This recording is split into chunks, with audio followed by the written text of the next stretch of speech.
é hora de... Bola rolando!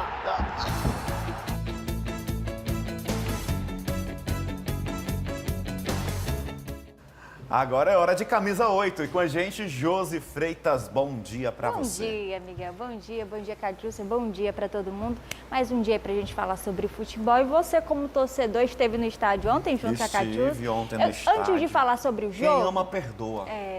E eu queria saber o que foi que você achou do jogo logo, como torcedor. Um jogo apático, um Fortaleza que eu não conheço há muito tempo. Há muito tempo. A gente pode dizer que não conhece esse Fortaleza de 2005, não conheço esse time, né? não, viu?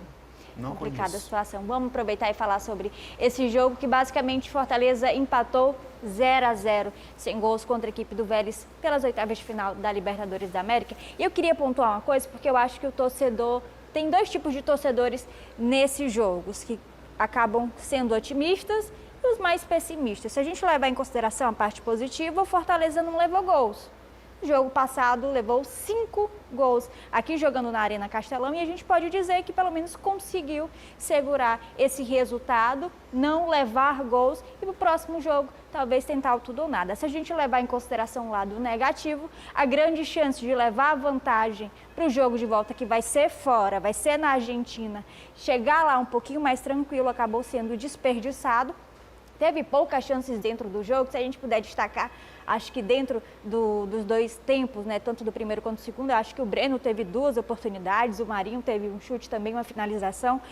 A defesa do Vélez estava muito bem postada, foi uma grande chance essa aí, na verdade, do Breno, mas a gente teve nitidamente um Vélez que veio para cá para jogar no contra-ataque, tentar se defender e fazer esse resultado jogando fora de casa, quer dizer, na verdade, jogando dentro de casa na Argentina. Enquanto isso, a gente tem um Fortaleza que basicamente na próxima terça-feira vai para um tudo ou nada, porque se empatar vai para os pênaltis, eu acho que o torcedor está bem traumatizado com as penalidades, quer jogar na Argentina, ganhar, fazer esse resultado no tempo normal.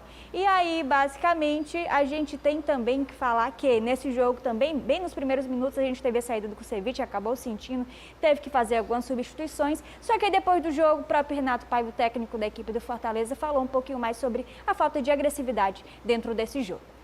De facto, não foi uma exibição em questões ofensivas, não foi uma grande exibição. Em questões defensivas, nós já finalmente ficámos uma vez sem sofrer golo, já não estávamos há muito tempo já estávamos há vários jogos seguidos a sofrer golos. Neste momento conseguimos a baliza a 0, se bem que é num jogo em casa de Libertadores, mas pronto, o resultado está 0-0, está em aberto, e agora é jogar na Argentina. Em relação à questão dos laterais, é muito simples. Eu entendo que o torcedor tem os seus gostos, mas o torcedor não sabe de coisas que se passam dentro do trabalho. Primeira, o Weverson vem de uma paragem larguíssima. Jogou jogou o último jogo, mas não aguentaria de certeza 2 jogos seguidos. Exatamente por isso. E, portanto, o Diogo traz mais rotinas, é um lateral mais equilibrado a nível defensivo e ofensivo e, portanto, foi a minha escolha. Há jogadores aqui que vêm, o caso, repito, do Weverson, que vêm de paragens muito longas e que nós temos de ter algum cuidado nesse aspecto na utilização dos mesmos. Eu queria só pontuar essa questão também do gol do Fortaleza, né? A gente teve muitas mudanças em relação nessa temporada e a estreia do Elton, né? Elton Leite esteve.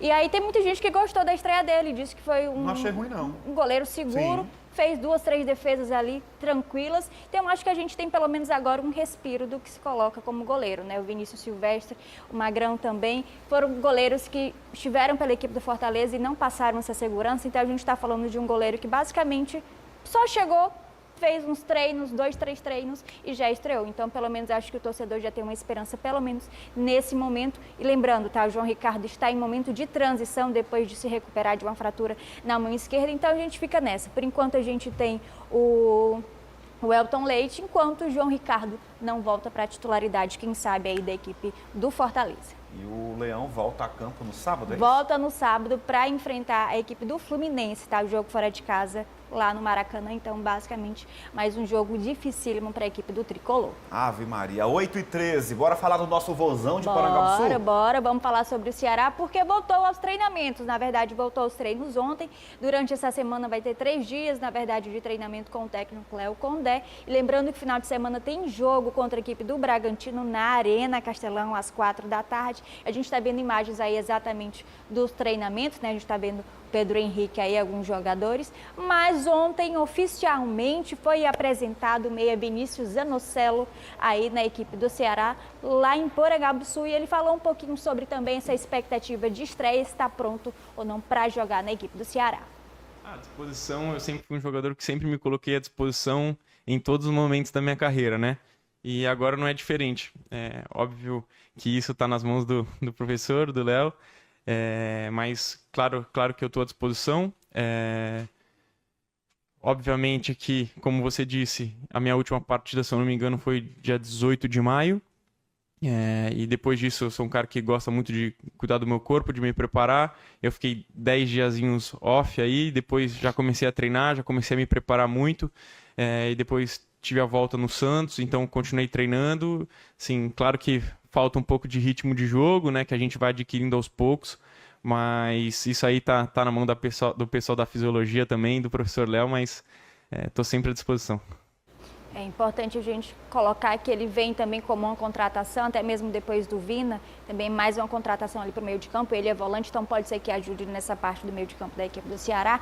Mas agora, mudando de assunto, a gente já falou sobre Fortaleza, sobre Ceará, a gente tem que falar sobre Copa do Brasil. As duas equipes cearenses não estão na competição, mas já foram eliminadas. Mas eu queria mostrar para você e para todo mundo que está em casa, porque a gente tem alguns clássicos aí, talvez a trajetória de um campeão. Tá, eu queria só aproveitar... Foi tão forte que o telão apagou, viu? Tem problema não, a gente tem confrontos, a gente tem clássicos envolvendo, já nessa fase, Atlético Mineiro e Cruzeiro, que já é um grande clássico, ainda por essa parte aqui.